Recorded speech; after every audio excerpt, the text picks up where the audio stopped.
It's Alphen time! After months of talking about knockoff and legacy characters, I'm finally able to get back to my true passion, talking about Canada's super team, Alpha Flight. If you've been following my work on this channel, you're likely aware of the love I have for this underrated team of Marvel heroes, with me putting members on lists whenever I get the chance. But I've only gotten to really focus on them in detail in a couple of videos, so today the channel is letting me off my leash, and I will be telling you about the top 10 most powerful Alpha Flight villains. Alpha Flight has fought a lot of villains who primarily fight other foes, having successfully fought such iconic Marvel villains as Loki, Super Skrull, and Doctor Doom. But in order to introduce you to as many new characters as possible, I'm going to limit the criteria to villains who first showed up in an Alpha Flight comic. With that out of the way, let's dive in. Number 10, Lady Deathstrike.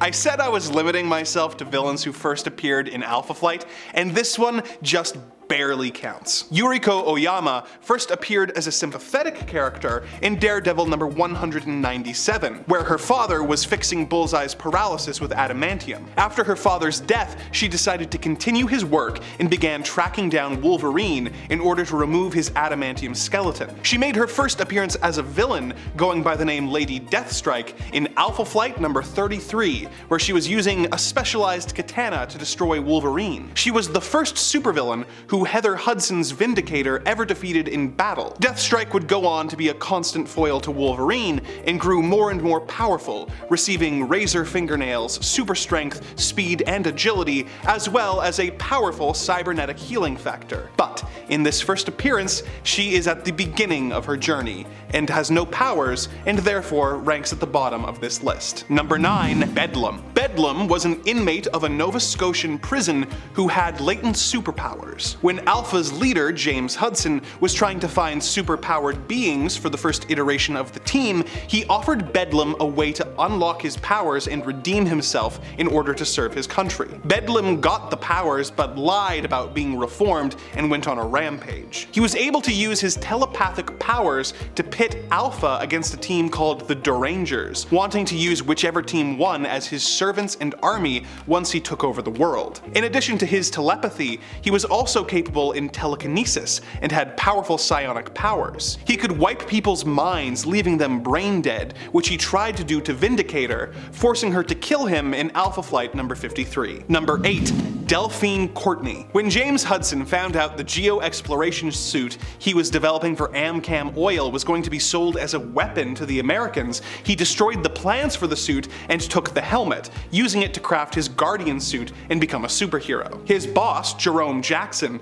was blamed for this failure, and he began a downward spiral that ended with him broke and paralyzed. He went to the evil Roxxon Corporation, and they gave him the means to get his revenge and destroy Alpha Flight. They also gave him a secretary named Delphine Courtney. She was really a robot named MX39147 with heightened strength and durability, as well as superior senses and extremely high intelligence, and an open-ended deductive capability similar to really good intuition. Most importantly, she has the ability to subtly manipulate the feelings of others, which she used to stoke the resentments of former members of the Alpha Flight training program Gamma Flight in order to recruit them to the villain team Omega Flight. After Jackson and Hudson died, she reformed Omega Flight and disguised herself as a resurrected Hudson, but was destroyed by Madison Jeffries, who could control machines with his mind. Number 7, Tanaraq. The Alpha known as Snowbird is an Inuit demigoddess who can transform into any animal found in the north,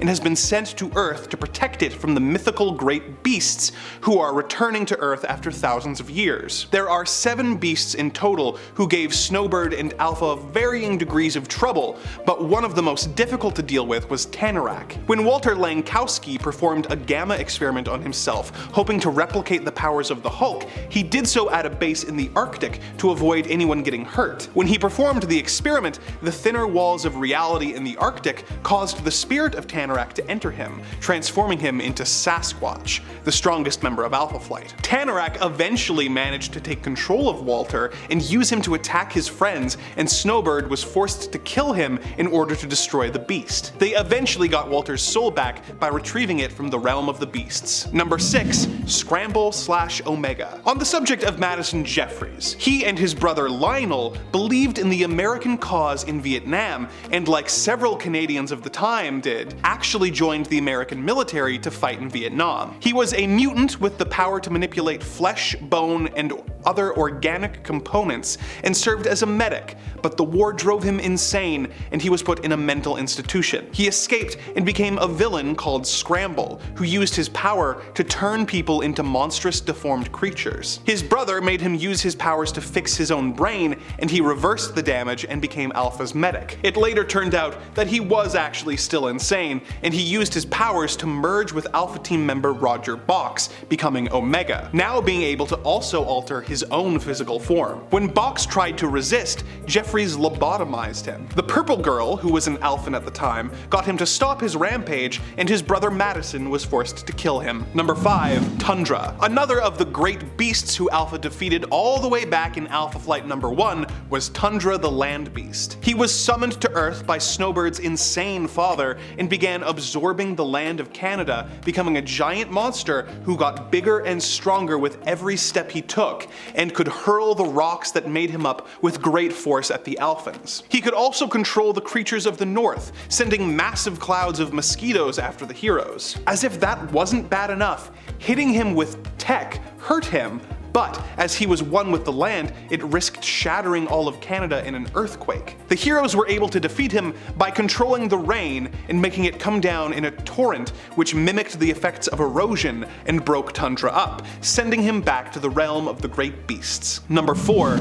The new Weapon X. While compiling this list, I wanted to include villains from all the different eras of Alpha Flight, but honestly, most of the villains featured in volumes 2 and 3 of the series just aren't impressive enough to rank on the list, with the exception of the new Weapon X. When a tourist from New Zealand was touring the facilities of the Canadian government's Superhuman Affairs Branch, Department H, he was kidnapped by the evil Dr. Horatio Huxley, who was trying to revive the Weapon X program, which gave Wolverine his claws so many years ago. The doctor infected the tourist with an extremely deadly bacteria called Theta Gene 24, which mutated him and caused his mind and body to combine with the bacteria, creating a new personality and being. This Weapon X wears a containment suit to keep the bacteria cooled to prevent its reproduction. It was capable of absorbing electricity and had a powerful exoskeleton, sharp claws, and a jetpack. The combined might of both the new and original Alpha Flight was not enough to defeat Weapon X, but in the end, his goal turned out not to be the destruction of the world, but of himself,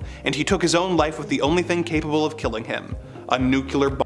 Number 3. Llan the Sorcerer. Llan is an ancient mystical being who is intent on helping humanity destroy itself so he can transform Earth into one of the Twisted Realms. He appears on Earth to attempt this once every 10,000 years, and it is the duty of the Talisman to fight him and banish him back to his own realm. When he fought Alpha Flight, he trapped them in a maze of dimensions. While they were trapped, he manipulated the minds of the Canadian government to hate Alpha Flight and form a different hero team, Gamma Flight. Alpha and Gamma and the Canadian military eventually banded together and fought the demons that Llan summoned, while Talisman, North Star, Aurora, and Doctor Strange battled Llan and sent him back to his home plane, where he cannot cause any more trouble for about 10,000 years. Number 2.